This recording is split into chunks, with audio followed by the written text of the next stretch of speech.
Junker Queen, 10 minutes or less. I haven't done an Overwatch guide in a hot minute, and I'm getting yelled at to do this one specifically. So, Dell, here you fucking go. So, the one thing every Junker Queen main, or even dabbling in Junker Queen player needs to know about is her passive, which is the wounding. The way the wounding works is, if you hit someone with one of 4 things, they will take extra damage on top of whatever they're doing. Like, you can hear, the tick sound for the extra damage when I hit with the knife. The 4 things that cause wounding damage are melee, if you have your knife in your hand. The knife, if you hit someone, with the knife itself, either impact or, passing through. The slash, which will do a substantial amount of damage too, or the ult, which does a shit ton of wounding and purple and everything, and we will go over that in a minute. Very first thing, her knife. There are a few things you can do with it. The most common thing you're going to see is you can pull people with it. I'm making sure I'm at the 10 meter mark, because the pull is about 10 meters in whatever directions between you and the knife. So, if you hit someone with the knife, and then pull them, you can do some combos with it, which are very fun. Like this one right here, which is basically an insta-kill. So 10 meters, magic range for the knife pull. If you impact someone, they'll take wound damage, they'll take impact damage, yada yada yada. What you can do, and something I personally love doing, is you put the knife behind them. It'll recall, either if you do it manually or after a few seconds, like you just saw, and it'll hit everyone between you and the knife. So, I'm going to put the knife here, show you again, call it back, and it'll wound both of them. Which, if you're in a 5v5, you want to try doing this more than you would hitting a single target, because you want those heals. Every wound that you inflict is extra healing for you.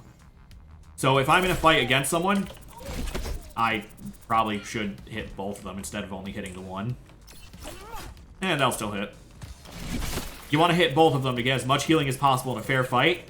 And if you're in a position to, get an actual kill on someone, that's when you want to be hitting them directly.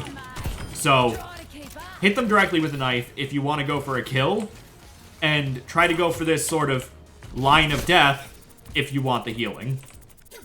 But don't try to do the line of death if you want the kill, because you can see here it did, no damage on its own. It does, I think 20 damage for the wound, as opposed to, the about 60, 70-ish it does for an impact. So yeah, that's the knife. Like I said, impact for kills, line of death if you want heals. Second thing is the slash, which has a very, very wide area of effect, and does indeed wound. The main thing I use this for is I will walk up to the enemy tank and literally just open the engagement with that so it hits the tank. And if they're playing a very Death Volley style, I will hit everyone near the tank. And, it still wounds. It wounds everyone it hits. It does a lot of fucking damage. So it's a really fucking good opening move when you're fighting against another tank. And, there's the fun combo where you knife, you pull, and they will die. Even if... Let me wait for my cooldowns. Even if you don't do that follow-up shot, if they get no healing, they will die if they're a 200 health target. So, keep that in mind. Third thing about her kit, the shout, which gives you a speed boost and gives everyone around you, I think, about 150 extra health on a long-ass cooldown. What I will see a lot of people do in 5 seconds when I get the cooldown again is they will start the fight with the shout so they can close distance, do their damage, and then, obviously if it weren't bots this would be different, but they'll start getting low in that exact same fight because the enemy, popped cooldowns or maybe did something, and now JQ has no way out. So, this is the same thing I see our matcha players do with their fucking Nemesis form. Don't use the shout to engage, use the shout to disengage. Like, I'm in here, taking my fight, I'm starting to lose my fight, I'll use the shout to get extra health, and dip out. It's basically like a mini Lucio beat. is the best way to think about it, because the enemy's already targeting you. They're going to see that you're low and go for that kill, and all of a sudden, you go from, you know, being in front of them and being a target to you're just out and you have extra health to get out safely. And it does give it to everyone around you, so if the entire team wants to duck out, there's a good tool for ducking out. So, you know, don't use the shout to engage. Use the shout as your bailout option, you know. Start the fight, go for impact, go for slash. It's getting too hot, you shout out.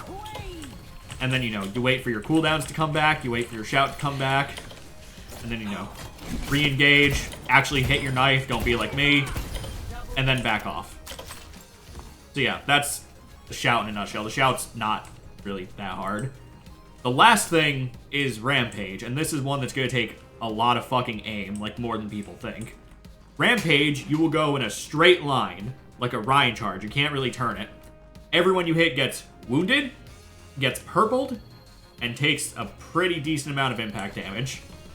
On its own, unless you're an absolute fucking freak, it's not going to get kills. But it's a good setup for the rest of your team to join the fight and start hitting the targets that are purple. Because anyone who's purpled cannot fucking get healed.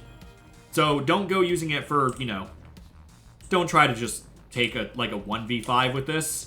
You know, don't be that tank that throws your Diva Bomb or throws your Grav or uses your Winston ult just for a kill. Coordinate with your team. Tell them, I'm going to Rampage this fight, and then the rest of your team can, you know, move up on these purple targets and actually help you get value out of that Rampage. Because the thing that makes Ana really strong is the nade and the purple. If someone's purpled, they can't get any heals whatsoever, and if they get focused down enough, they will just die because no heals. The only other thing in the game that can purple is JQ's Rampage.